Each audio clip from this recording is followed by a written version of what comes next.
Bienvenue à tous. Commençons ce flash par l'actualité politique. Le parti unifié s'appelle HDP. Décision prise hier par le président du PDCI-RDA, Henri Konabedi, à une séance de travail avec les membres du directoire du Rassemblement des oufouettistes pour la démocratie et la paix. 6 mois pour élaborer les textes fondateurs. Une tournée nationale de sensibilisation bientôt.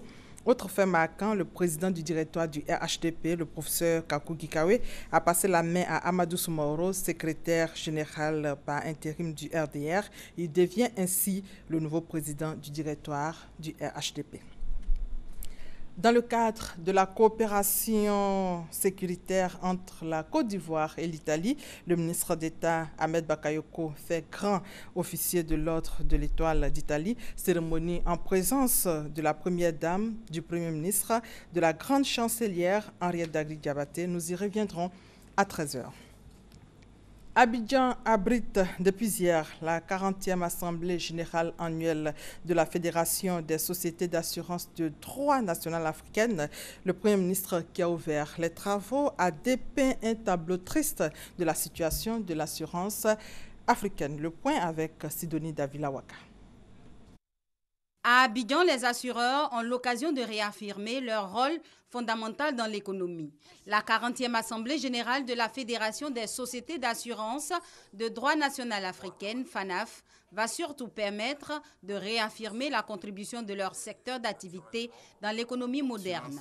Le marché africain de l'assurance représente en effet, en termes de chiffre d'affaires, près de 70 milliards de dollars, soit 35 000 milliards de francs CFA. La 40e Assemblée générale qui consiste cette année avec les 40 ans de notre fédération honorera les personnalités marquantes de notre industrie. Elle examinera le compte rendu des activités menées par le bureau en 2015, se prononcera sur les comptes de cet exercice, discutera du programme de travail du bureau pour l'année 2016 et désignera pour finir le pays retenu pour abriter les travaux de la 40e Assemblée générale. L'émergence du point de vue des risques de particuliers et des grandes entreprises aura une part belle dans les panels 3 et 4. Ils nous donneront les clés pour apporter plus de profondeur à nos marchés en y assurant tout ce qui est assurable, et je dis bien tout ce qui est assurable. 40 ans après sa création à Yamoussoukro, dans la capitale politique du pays, le 17 mars 1976, la FANAF retrouve la Côte d'Ivoire. Le pays occupe la première place sur le marché dans la zone CIMA, Conférence interafricaine des marchés d'assurance, une place qu'elle compte garder longtemps.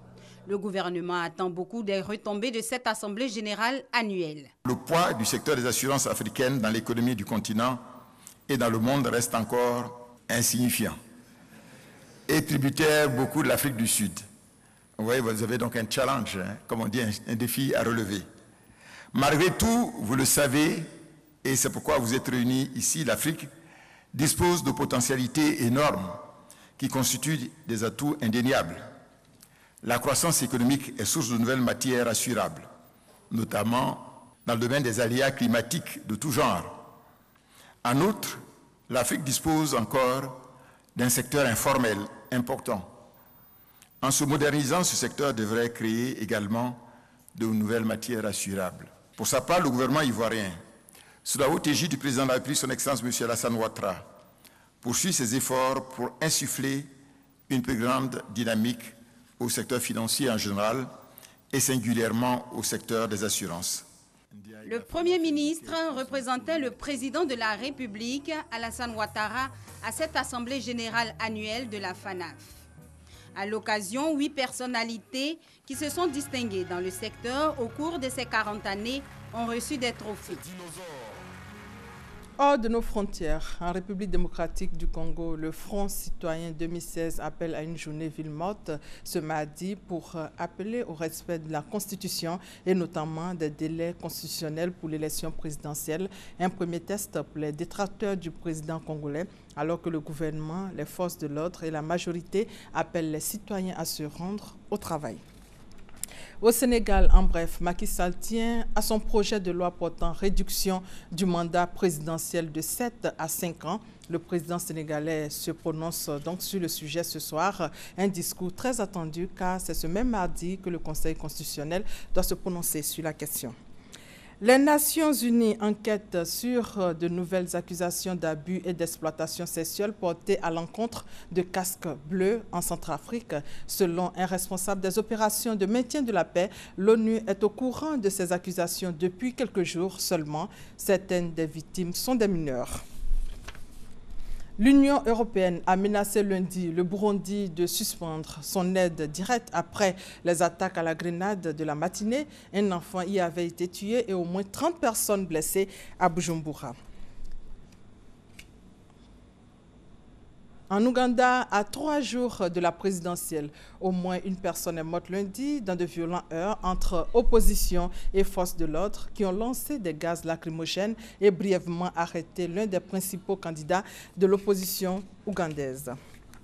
Et en Guinée, pour terminer, une grève générale contre le prix du carburant paralyse Conakry.